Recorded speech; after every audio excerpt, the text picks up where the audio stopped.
Alright everyone, Supreme Kami over here, and today I'm going to be continuing to talk about some of these multi-mission coins exchangeable units over here. So this time around I'm actually just going to be talking about the high mobility Gelgoog and then Stargazer Gundam together, because in terms of both these units over here, there's not anything of a spectacular EXQ that I need to be testing, showcasing whatsoever.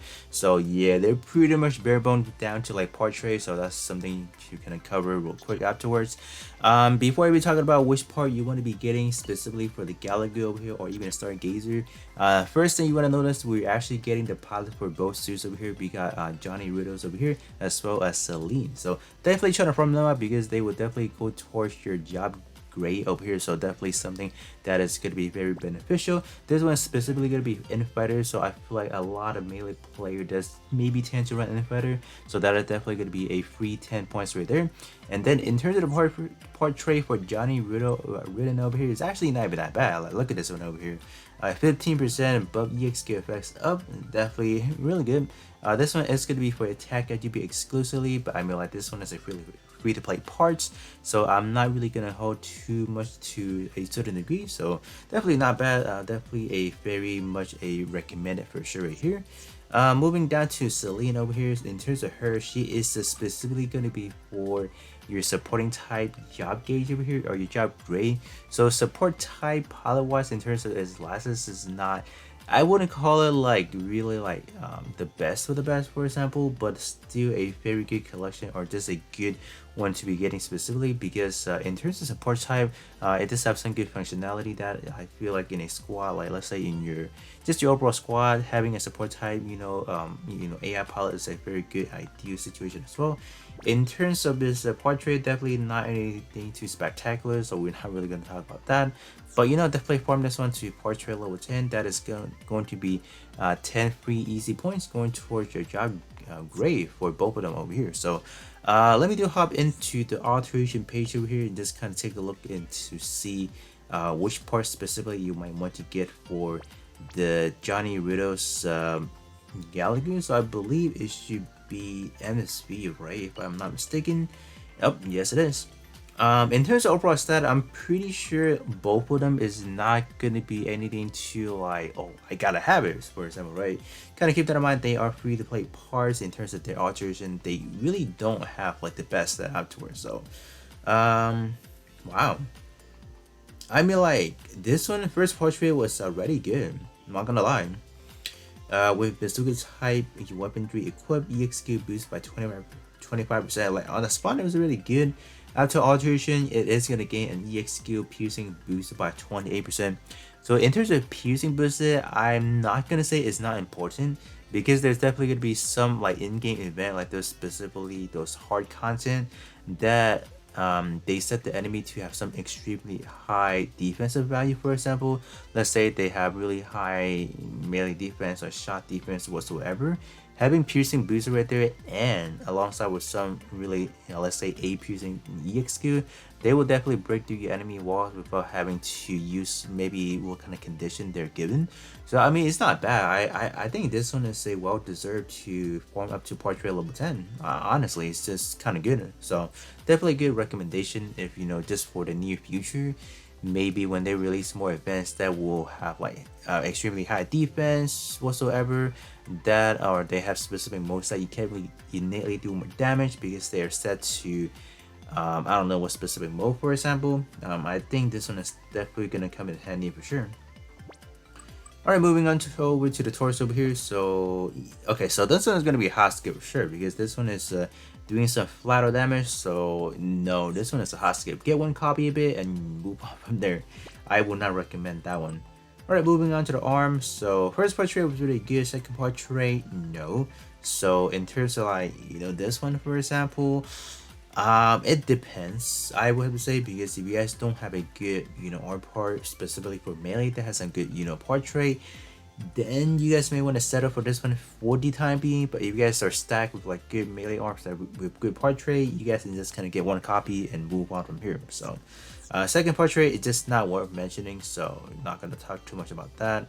Likewise, it is going to be a EXQ, it is going to be a twin blade slash, so I'm not going to say it's anything too spectacular. I assume it's pretty much going to be a regular combo we might have seen before, so Yeah. Alright, moving on to over to the back part over here. So okay, so this back part over here is, I will have to say this one should be very intriguing. It's definitely a very gimmicky one to be looking at. So when armor is 80% or less, the Fernie recovery boost by 16%.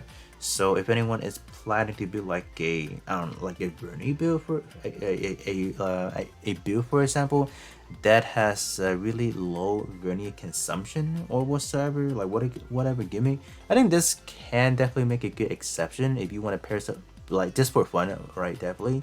Pair of EXQ that will actually boost your speed or whatsoever. I think it will actually make a very fun build, honestly. So this one is definitely a very niche option.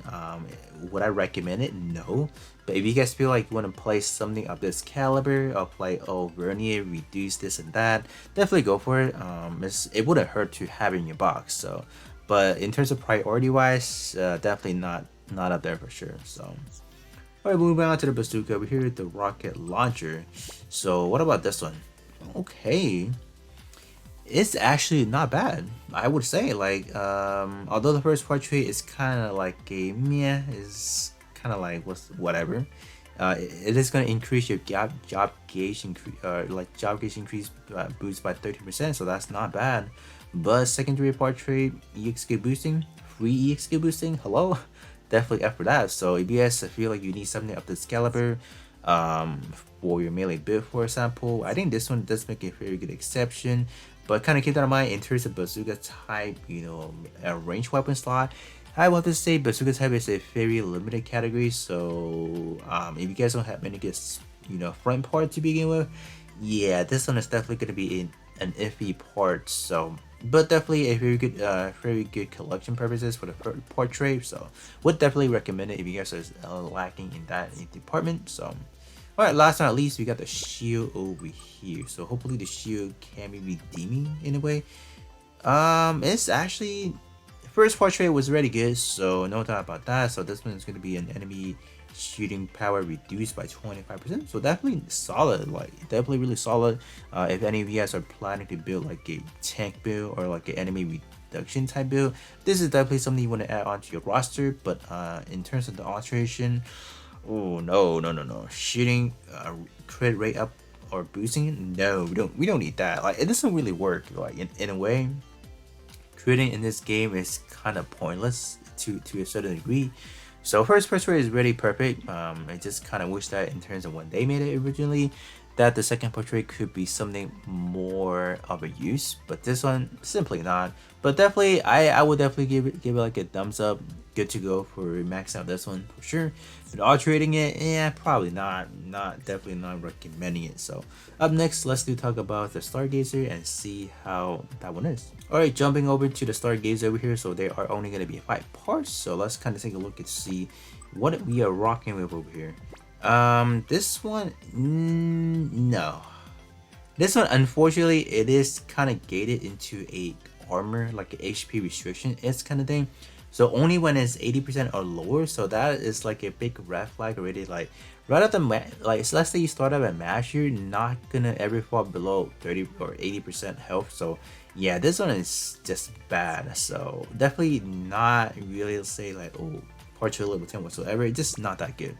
I would have to say definitely get this guy, or just get the whole set for sure. Get the whole set. Like, look at how aesthetically pleasing the head is. It looks good. I'm not gonna say like look the best, but I would definitely show you guys, in terms of this guy over here, the Stargazer. This has some pretty cool effects, for sure. So head part, just get one copy of it and call it a day. No need to kind of like farm up to portrait level 10. I don't think it's that much worth it. So alright, moving on to the torso over here. The torso wise is definitely something I would say kind of go for it in a way.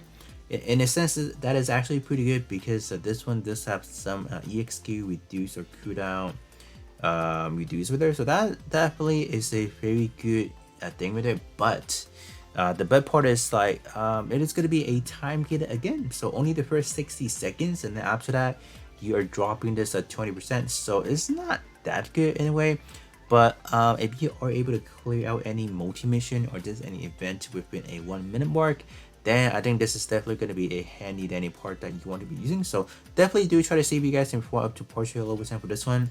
I think in short content that you might want to use a cooldown reduction type build, slap this one on. I think it will still provide you with enough timer for say within that 1 minute mark, and then after that, I mean like you're screwed, you know. But I would have to say this one's still a good option. Just because if anyone does not have a 20% max out like that for a torso base, this one definitely makes a good case for sure. Just kind of wish that the condition could be a little bit more lenient in a way, I guess. So moving on to the arm over here. So in terms of first portrait, definitely not anything too well, like no, not like oh I need it for example. Secondary portrait, kind of like the same thing again, but this one does have a revive 50% armor at once, so it could come in handy in the case of like friend battle. Let's say you don't want your friend to take out your build that fast, slap this one on, and then you're pretty much good to go. But other than that, I really don't see like a very big, you know, like I need it moment right here. But if you guys are planning to get some maybe like a revive part right here, I think this one definitely is a very good option. Not bad, 50%, definitely a solid, you know, percentage to be looking at. So not bad. If you guys do want to farm it out, this one could be another part that you want to be looking at as well. Alright, moving on to the leg part over here. Leg part is definitely going to be a hot skill for sure. Flat out damage and then crit up. We don't need that. Alright, last but not least, we have the backpack. Probably the backpack is definitely the most important part to be getting. In terms of the overall effects over here, this one is specifically going to be a shooting base, so it's not bad overall. Like you're getting a speed increase by 20%, your own shot up by 29%, and then also your shot defense up by 39%. So this one is definitely a very good option, honestly. I do have it. Do I have it at portrait level 10? I do not. So EX level 10, I don't. So definitely something I might eventually work on. Like, yeah, so you're gaining a 10% for your shot attack and then 10% for your shot defense. So overall, not too bad. So I will definitely recommend this one for sure. So but let me show you guys in terms of the effects of the Stargazer. I'm pretty sure you guys have seen it already, but do want to give you guys a quick kind of like a spin around. Definitely warp getting every piece of it. Alright, so I have the Stargazer build right here. So this is what we are looking at right now. So it looks really plain, obviously, but you guys see all those like kind of like those black lines all over the place over here. So we're gonna hop into the painting section over here, and then we are gonna do display, and then we are gonna hit modify, and then effects battle. Look at how clean this one is. Like, look at those effects. They went from black lines to golden lines now. Like, oh, yes, definitely top notch. I would definitely recommend this one. For whatever reason, I wish that the ring is a little bit like in terms of the glowy, like how it was emitted, for example. I wish that in terms of all those ring, it could be bigger. Like, look at them. This is like literally cutting out the legs. So I don't know what they're doing in that respect, but definitely in terms of the backpack, one of the more solid choice in terms of aesthetic. Definitely get this one for sure. So yeah, but other than that, that is going to be pretty much it in terms of the review for the high mobility Gelgoog and then the Stargazer Gundam over here. So do let me know which one of the portrait you are gonna go like fully hand max up portrait level 10, for example. I think definitely some of them are, you know, still very good to a certain degree, so definitely not too bad of an option to have it in your inventory. But with that being said, that is going to be pretty much it, and then I'll catch you guys all on the next one.